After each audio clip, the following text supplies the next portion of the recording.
2020년 첫 수업이네요. 그러죠? 자, 올해 2020년에 여러분들이 두 가지 복을 꼭 받기를 제가 기원하겠습니다. 먼저 건강이 가장 기본이죠. 먼저 건강의 복을 받으시고, 그다음에 이제 공인중개사 합격의 복을 받으시길 제가 기원하겠습니다. 지금부터 열심히 공부하시면 그 10월 말에 있을 시험에 합격할 수 있습니다.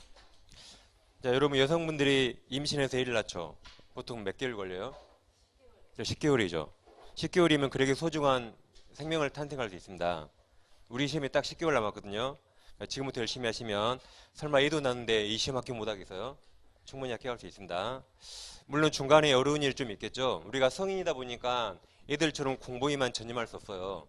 뭐 내 몸이 아프거나 뭐 부모님이 아프거나 또 애들이 아프거나 여러 가지 사정이 있거든요.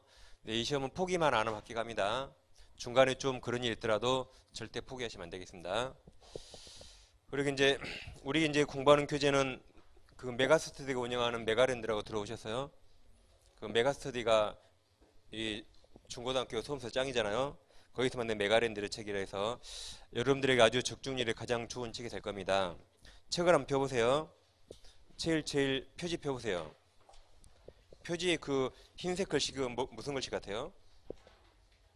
땅자죠. 땅입니다. 그러니까 우리가 메가랜드잖아요. 그래서 랜드가 영어로 땅이죠. 이걸 이제 부가시킨 겁니다. 그래서 어차피 땅이 부동산이잖아요. 부동산의 가장 기본이 땅이라 우리 책이 그렇게 땅으로 표현한 겁니다. 아니 어떤 분이 이게 무슨 글자가 물어보더라고요 저한테. 그래서 말씀드린 거예요. 그래서 이 메가랜드를 부각시킨 겁니다. 최고의 브랜드라 이 말이죠. 자 이제 우리가 11월 12월 달에 공부를 약간 했거든요. 근데 이제 그때는 기초 입문 과정이었죠. 이제 지금 1월에 처음 오신 분들은 그 11월 12월 강의를 굳이 볼 필요 없습니다. 민법은 굳이 볼 필요 없어요. 왜냐면 1, 2월부터 이 과정을 똑같은 내용 반복하거든요. 그러니까 굳이 볼 필요 없고 다 이제 그 11월 첫째 주 1강이 있거든요. 이거 한 50분 되니까 이것만 한번 꼭 들어보세요. 이게 시험에 나온 내용 아닌데 여러분들이 공부할 때 필요한 사항이 있습니다. 그래서 또 반복하기 뭐하니까 이건 생략합니다. 그래서 1월에 처음 오신 분들은 이것만 꼭 들어보시고 오늘 수업부터 이제 집중하면 되는 겁니다. 물론 이거 들으시면 좋겠지만 솔직히 들을 시간 없거든요.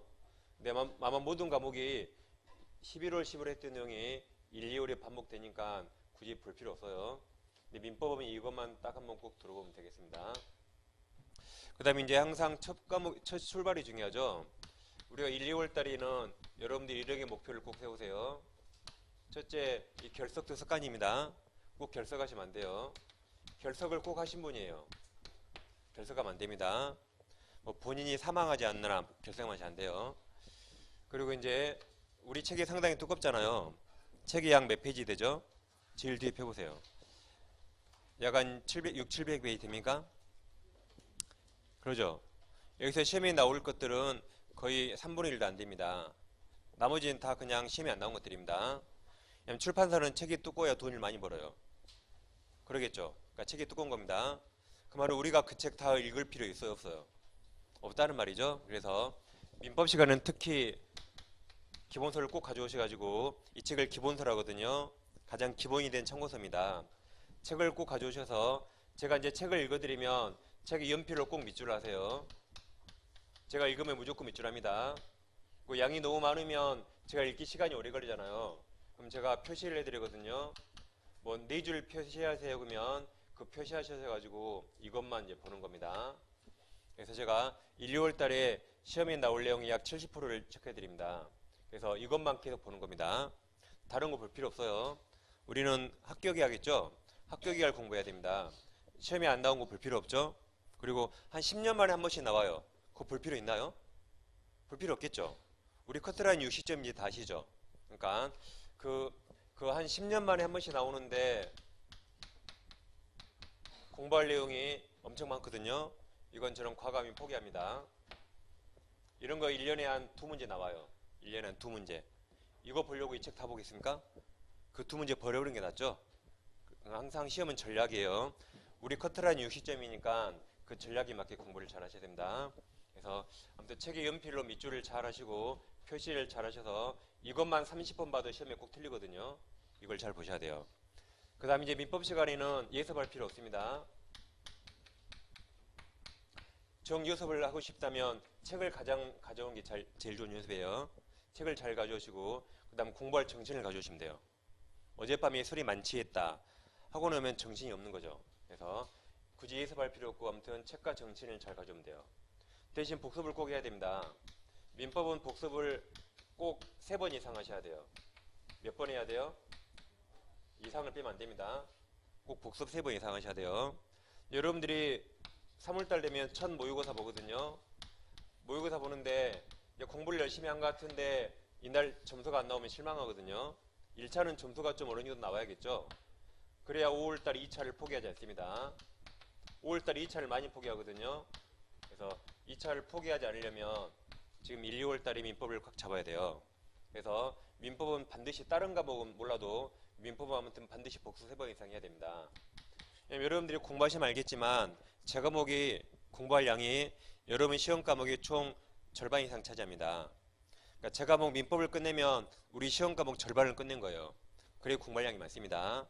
그래서 처음에 민법을 확실히 잡으셔야 돼요. 그 다음 부동산 학계로는 공부하시면 점점 알아지거든요. 근데 민법은 아무튼 처음부터 이렇게 부지런해야 된다. 그래서 반드시 복수 3번 이상 하셔야 돼요. 뭐 예를 들면 이렇게 하겠죠. 예를 들면 오늘 수업한 내용을 집에 가서 동영상 강의를 한번 들어요.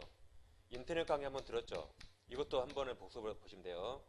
그리고 책을 이제 여러분들이 이해도 하는 겁니다. 제가 표시한 거 읽으니까 책 읽는데 시간 얼마 안 걸려요. 그런 식으로 아무튼 복습을 꼭 주말까지 해서 꼭 3번 이상 하셔야 됩니다. 그래야 그 3, 4, 5, 6월 달에 따라갈 수 있어요. 그리고 3, 4월 달에 공부할 양이 좀 많아지거든요. 이때 잘 따라가려면 1, 2월 달에 꼭 이렇게 하셔야 됩니다. 그래서 1, 2월 달 아무튼 이 3가지를 꼭 지킨다 그렇게 생각하세요. 3월부터 공부하기 아주 편합니다. 시험 과목 같은 건 다 아시죠? 그건 이제 생략하겠습니다. 시험 과목은 실장님이 제일 잘하거든요. 모르면 가서 물어보세요. 그래 상담하시면 되겠습니다. 그럼 이제 바로 이제 수업을 나가겠습니다. 이제 갈 길이 멀기 때문에. 자, 이제 책은 어디 보시면 되냐면 책은 일단 그 32페이지 한번 펴보세요. 32페이지.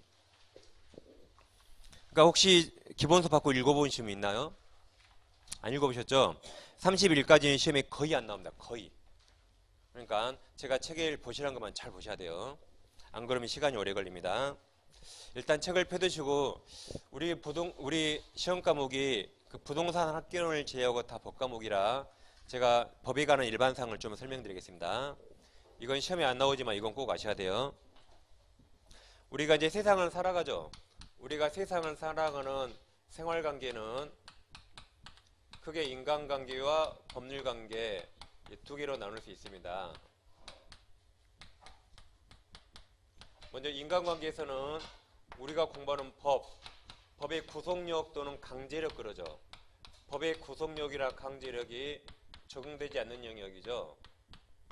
반면 법률관계에 들어서게 되면 그때는 법의 구속력이나 강제력이 적용되는 영역입니다. 그럼 우리 시험 과목은 이제 부동산 학개론을 제외하고 다 법과목이거든요. 그래서 하고 놓으시면 이 법률관계 이쪽을 이제 공부하는 겁니다. 인간관계는 공부할 필요 없어요. 왜냐하면 예를 들어보면 그 엄마가 아들한테 그랬어요. 아들이 오늘 생일이거든요. 근데 엄마가 그 생일 선물을 사준다 그랬어요. 얘야 생일 선물 사줄게. 근데 연말이고 바빠서 깜빡 잊고 선물을 안 사줬어요. 그럼 엄마가 생일 선물 사준다 그랬죠. 약속을 어겼죠. 그러면 아들이 엄마 약속 지키라고 법원에 소송할 수 있나요? 소송 못 하겠죠. 이런 인간관계에서는 약속을 어기더라도 법의 힘을 빌릴 수 없습니다. 그러겠죠? 어떤 아들이 엄마가 생일 선물 안 했다고 소송합니까? 그냥 속으로 시발하고 말겠죠? 그러니까 도덕적으로 비난은 받아요. 그렇지만 법의 강제력은 적용되지 않습니다. 근데 예를 들면 보통 이제 법에서는 꼭 그런 거 아닌데 보통 법에서는 사람을 나타낼 때 가불병정 이렇게 나타냅니다. 사람을 가불병정 이런 식으로 나타내요. 시험도 이렇게 가불병정 나옵니다. 그럼 예를 들면 이제 갑이라는 사람에게 X라는 부동산이 있다. 일단 부동산은 토지금을 생각하세요. 갑소유 부동산이 있는데 이 부동산을 을과 함께 3억 원의 매매계약 체결했어요. 그럼 3억 원의 매매계약 체결하면 이건 누가 봐도 법률관계죠. 그럼 서로 약속을 지켜야겠죠. 그럼 이때 파는 사람을 매도인 그래요. 파는 사람 뭐라 불러요? 매도인. 사는 사람을 매수인이랍니다. 매수인.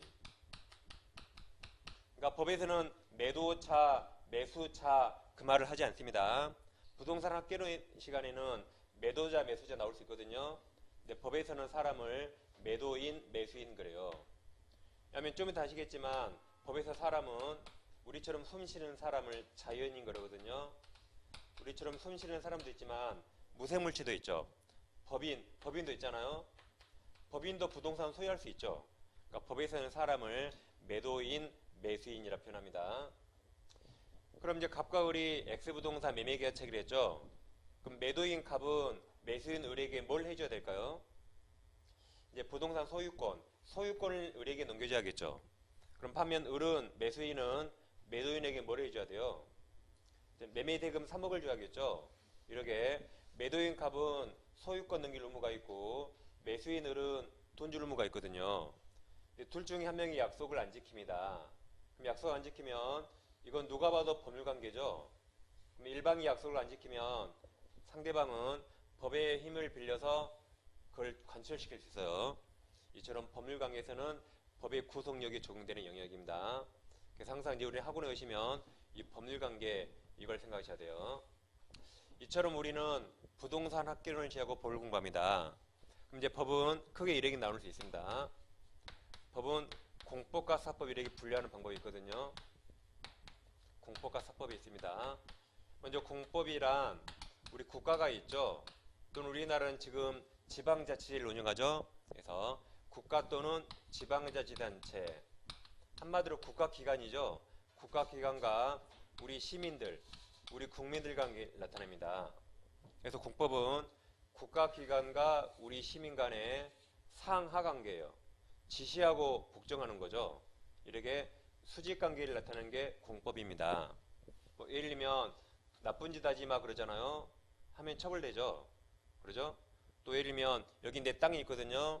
네 땅이지만 네 땅에는 건물 짓지 마라고 법을 규율할 수가 있습니다. 그러죠?